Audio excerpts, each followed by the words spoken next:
Hey everyone, this is assignment 10 for information technology. Today we're going to be looking at some book information, book data, and a couple of the questions that I had set out that I thought were interesting to look at. One of which was, do authors who spend the most time writing have the most successful books? I thought that was a relevant correlation. If we could see if time spent writing directly correlated with the success of the book. I thought that was important. And then I thought checkouts were important too. Do the number of checkouts correlate with hours spent writing? That was one thing. So if hours spent writing is a correlation of the success of the book, do checkouts also correlate with hours? So I wanted to kind of see what the time spent with these books, what the correlation was between success. We'll also look at kind of reviews and ratings and things like that. But the other thing that I wanted to look at was what impact does the country written in have on checkouts? Does it matter where they were written? Is the success of the book dependent on geographic location or not? And we'll look at some of those things. And then also wanted to look at some of the data that wasn't really presented correctly. It seemed like in a couple of the pages that I was looking at and data I was trying to put together, there was some information that just wouldn't populate correctly. And so I think there might be some issues with some of that data, and I'll show you kind of what that was. So first chart we're going to look at here, you're looking at is hours writing per day. So what I did too is I put in the genre for the book and author so that we could kind of get an idea of what these genres are that are being written about. And I thought that was interesting data to add to this whole conversation. So we obviously have an author ID, which helpful maybe if you were looking at categorizing authors in a certain way. For me, I thought title, last name, and genre were more helpful, but I included author ID just to kind of enrich the data a little bit. So what I want to look here is hours writing per day. So let's do this first. Let's look at it by author. So Thompson here, you see he has 3 books. He spends the same amount of time writing 5 hours per day. And then we'll find this trend throughout a lot of the authors. So this author, Malamud, he spends 6 hours writing per day.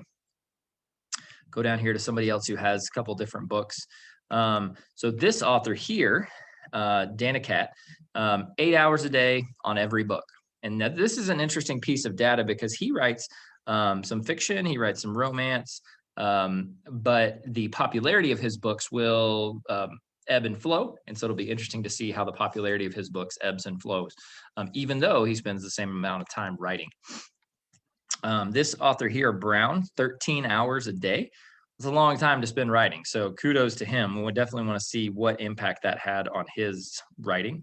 And then we have, again, 13 hours down here for Plimpton. That's a lot of time writing. So, and then the least amount of time, what I thought was interesting is 1 hour writing per day, but look at the category or genre it's in, is young adult.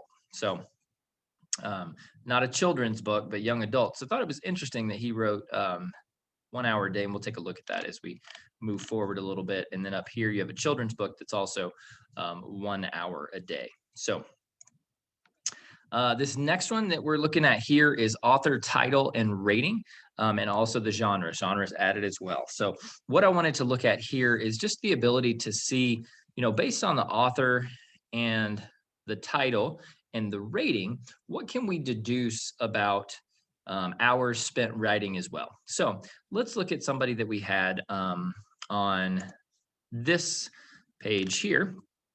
So let's look at this sci-fi section. So the sci-fi fantasy, and we'll look at these 3 book names here. Same 3 book names, pretty high popularity. In proportion to the other books, the popularity rating of 88.58 is pretty good in all 3 of his books. Now, is that because they're sci-fi, or is that because of his writing? Now we have another sci-fi book down here that's not near as successful. And then another one up here, not near as successful. So Thompson must really have something going in these sci-fi books. that he's writing. Now let's look at these guys that had 13 hours of writing. So let's look at nonfiction, Brown, and he's down near the bottom. So where is he? Nonfiction, there we go. So what's really interesting is he spent 13 hours a day writing, and the rating was only a 1796 in proportion to all of these other books. That's not great. Now this children's book, Heliotrope Pajamas. Let's look at that. He spent less than half the time more popular. Is that because it's a kid's book? Could be. What I want to look at too is these romance books, Danicat. So we'll look at we'll look at these LD35. So right here. So as you can tell, so he writes 8 hours a day on all of his books. What's interesting is not all of his books are equally as popular. So you have this one, which it's a fiction, so maybe he deviated from his normal writing, and so maybe it's a little less popular. But these three romance, or these other romance books, are relatively popular in perspective to themselves. But when you look at other books like these sci-fi, maybe not quite as. But it is interesting that he spends the same amount of time on all the books, yet all the books are not as equally popular, and some of them are very not popular. What I wanted to look at here was number of checkouts. So again, we'll look at Danicat here. So Danicat had 572. Muddy Waters was his most popular checked out book. Now let's go over here to Muddy Waters. Not his best rated book. So that's an interesting correlation to make there. So let's see, Heliotrope Pajamas by Wolf, 909. That is the most checkouts. Oh, sorry. Besides the sci-fi books up here, that is the most children's books checkout. Again, checkouts do seem to correlate with ratings, but not with hours written. So interesting there to kind of look at how that data presents itself. Again, here, wanted to look at checkouts by title and genre. Kind of looking at the same thing. So a lot of the checkouts are going to be for the sci-fi books. We're looking at higher checkouts, especially for this Thompson. And then, the highest of the checkouts again are some of the young adult sci-fi books. Some of the lowest are some of the memoir books, not rated real high for whatever reason. But it is really interesting to look at checkouts by genre, and then also author by genre, and then country and checkout info, which I thought was interesting. What I wanted to do is I wanted to throw the country in there to see what kind of curve it threw into our data. So if we look here, New Zealand, Danicat, romance, a lot of checkouts. He had pretty successful books. We want to look down here at our sci-fi Thompson author. Thompson is from the United States. He had a lot of checkouts as well, very successful. But it didn't, when I was looking through this, it didn't directly seem to me the country had a ton of relation to number of checkouts. What I was hoping to see is that maybe the successful books were all in New Zealand, or the successful books were all in Hong Kong. That doesn't seem to be the case. It seems that people gravitate not just to an author, but a particular series of books or a genre of books rather than where they were written or by whom they were written. And it also doesn't seem to have a correlation to how much time was spent writing it. So very interesting data. The data that seems to be incorrect, I thought this one was interesting. So what we're looking at here is awards. Awards won, genre of the book and the title. So you go here to, let's pick one.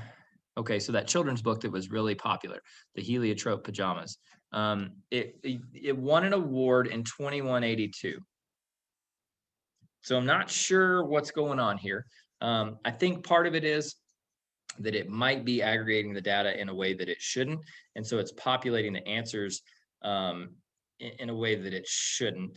The only way that I think this could be possible is if it was giving 2-digit names or 2 digits for the year that it won. and it maybe won awards in multiple years. But again, this data just didn't seem to be correct. I was trying to get an idea of what books were winning awards in what years, and the data just kept seeming to kind of come back wonky. So um, as we can see, most of the books on this list that did win awards were the same books on the earlier list that were popular for ratings. So Heliotrope Pajamas, you go up here to the sci-fi books. Here are those sci-fi books, all won awards. So it is interesting when you look at it that way. So this book data, I think, presented us with some good thought provoking ideas as far as how do we extract from the data what is most useful to us. And if there's a problem with the data, how do we work around it to try and figure out what we would like to know, even if it's presenting us with problems. So that's assignment 10 for information technology. And see you guys next time we make a video.